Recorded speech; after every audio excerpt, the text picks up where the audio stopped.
Step stretch number 1, hip flexor emphasis. I'm going to show the slant board options first because I believe it helps you get the most out of the drill, but there's other options as well. And we're trying to really get extension of the hip in the back leg and flexion of the hip in the lead leg. But the slant boards have a couple benefits. One, let's look at the back foot. Toes elevated. So I'm getting an automatic stretch into my calf, Achilles, and it's really going to help with kind of the push off of that back leg when walking, running. It also will help with your step-up mechanics, any sort of gait or single leg option. Now, top leg, this is gonna help elevating the heel. It's gonna drive more flexion in the hip and the knee. So, I can add some internal external rotation of the hip. I can kind of drive my hip forward and backward like this. I can add a rotation of one arm and then kind of the other arm to get into some thoracic spine or upper back mobility, and just really helps also kind of get into those, especially when I come laterally here like this, the psoas or high hip flexors. So there's really, no limit to the movement you can do here. Adding some movement is really critical here to getting the most out of the drill. And you can see when I'm positioned with the slant boards, I've got full motion, and you'll never need to be that deep when you're running or doing step up. So it just gives you that extra mobility you need for guaranteed full range of motion. Without the slant boards, again, still some great benefits there, because what I can do is I can actually come onto my toes a bit and work on just mobilizing the forefoot and the toes, ankle. I can also kind of do a little more work for the back leg. So just kind of working on getting onto the balls of the feet, the toes, doing some side to side, some actual kind of almost calf raising, if you will, and then actually just kind of working on single leg extensions, trying to get those low quads active as I kind of drive the feet to the floor and fully extend and squeeze out that quad, but also really trying to mobilize the trail leg hip flexor as well. So this is just phenomenal. Again, what I like to do anytime, these drills not only work to warm me up for this workout, but EHO or just off-day recovery, everyday mobility drills. Anytime you have back pain, one of the best things you do is get your leg up on a box, switch sides. Really helps alleviate a lumbar spine stress, realign the pelvis, and open up the hip. Step stretch number 2, the glute emphasis or the piriformis. So a very important area to mobilize if you have a history of sciatica or back pain, or you find yourself often standing, walking, running with your toes out. We gotta open that up into external rotation. So I'm gonna show you the more advanced option. I'll show you the modification as well. I like to kind of go off to the side a bit. I like a kind of a pad for the foot, make sure it's comfortable. And we can emphasize going horizontally. We can also emphasize going vertically and use as much assistance as you need with the hands. And back toe emphasis, we are gonna get the hip flexor stretch here, but mainly glute stretch here. So I just start by kind of exhaling forward, inhaling back, trying to keep my chest out, using my palms to kind of help that positioning. After about 3 to 5 of those guys, now I can start to emphasize kind of sinking my hips down more to really extend the stretch vertically. So inhale down, exhale up. And what you want to try to think about doing here is using this glute to lift you back up. I can add a little rotation here as well. Now, one thing you want to kind of work towards here is getting just a one hand or even no assist, right? Completely isolated, where I can just kind of get out here and then just isometrically hold through the strength of that hip. So this is going to really help build the glute, stretch the hip, bulletproof the back, all right? And just sink into it. I can still work on my back leg too there. Now, some of you that, it's a little more advanced when I just go foot here and I can get a deeper sink and I could put more stress into the hip. If you're newer to this, you feel a little bit of tension in the knee, a little bit of belch. The modification is I come here and I just give my heel through knee, let them be kind of fully supported on the box. And it's not as stressful. So it's a way to kind of get into the drill. I can still do kind of the in and out action. I can do the sinking. I can also kind of move to more of my foot side versus more of my knee side as I do it, and just kind of adding side to side motion, getting up, sinking down. So lots of options there. But again, it'll help turn you from here to here, really alleviate back pain. And it does build your butt, especially as you get more of your body weight into the stretch. Step stretch number 3, hamstring emphasis. Now, I can put toes elevated on the back foot to, again, get more calf and ankle stretch, up to you.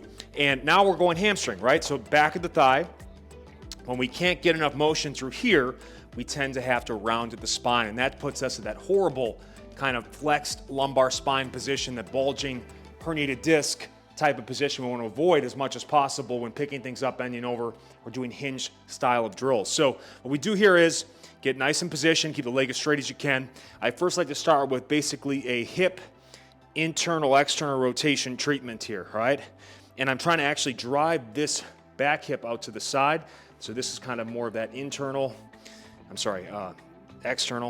in and out like this, just adding that hip rotation. And this also gets all 3 compartments of the hamstring, inner, middle, and outer going as well.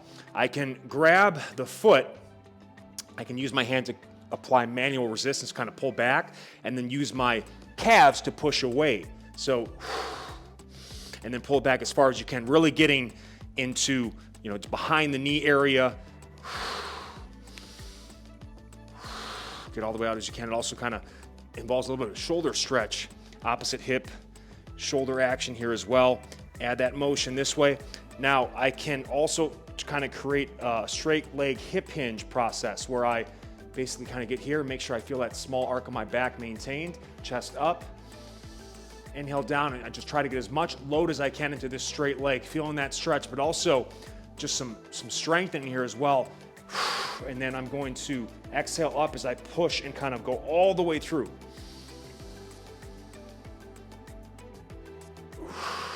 You want to really add some top leg hip flexor emphasis here too, as you can work on some pickups where I will kind of exhale up, lift it up. Initially, it won't even do much of a lift, but you really feel those hip flexors start to go big time on this. And you could get rid of the back slant board too. And what does that allow you to do? I can kind of work this leg back further and get into more of a split position, right? So again, all these high box drills, you get better leverage. You can spend more time in them and just get better positioning. And anytime you have to get on the ground, it's great. And you work on kind of that back leg and just kind of creating that separation or that scissor split style. So this one's great, very important if you have a history of back pain.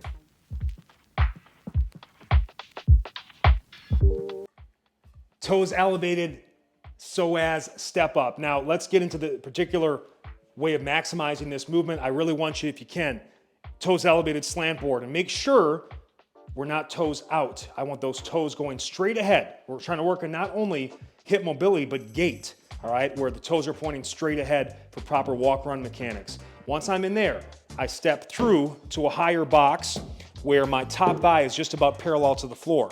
The Psoas aspect of this is now when I raise this leg off of the box. That is the range of motion that activates your highest hip flexor, the Psoas, which attaches into your lumbar spine. That's why it's so critical for low back health. So I want you to take a stick and push down into the ground or the box to give you a little more stability and support. And again, keep everything forward for our mechanics. And all I'm gonna do is I'm gonna exhale up and I'm gonna pause for 1 or 2 seconds. Inhale down. Small range of motion exercise, but what's happening too in that bottom leg, that massive stretch, I'm getting through the Achilles, the ankle, the calf, the foot, the toes, and coming from the front, I want to show you this as well. Initially, if you don't have a lot of intention behind it, you'll lift the leg and it'll kind of trail off to the side on you like that. That's not what we want. That's actually tightness in your hips that's pulling it out. So you have to actually focus and use this for support as you come up. Don't be loose at the foot either. Pull the toes up, get that knee straight up and hold it and feel it and get that activation right here. Inhale down. Obviously, the progression here is just getting even more and more range of motion, maybe a millimeter at a time, and using less and less assistance and support. If you can eventually do this in free space without any sort of stick, I mean, that's like total body control. And that's a great long-term goal. You can do that. There's really nothing else you won't be able to do physically, in my opinion, with your lower body. But great way to start a workout, activate the high hip flexors, and then when you get into your main step-ups, because you'll never be stepping up with this sort of extreme range of motion, it'll allow you just to feel real smooth on all the other variations that come in the workout. So that's why I love it as an awesome built-in warm-up, not just for a great step up or lower body workout, but even a walk, run, hike. So put this into your daily mobility work too, especially if you feel the benefits or that it's a weakness. This is one of my favorite built-in warm-up exercises.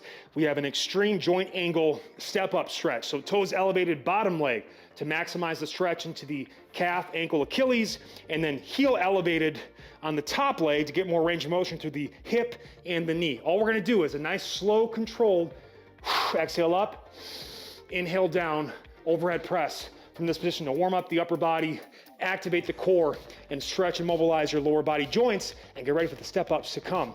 You'll be switching sides then again, so whatever leg is up on the box, that's the side pressing, and vice versa.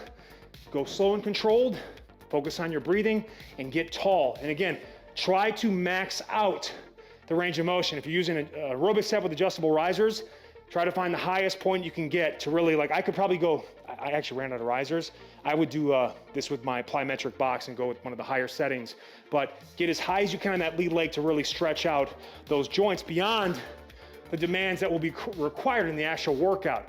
You create, with quality mobility work, gray zone, all right, above where you actually have to be going, if that makes sense. So that's the warm up, but it's gonna be like a workout too.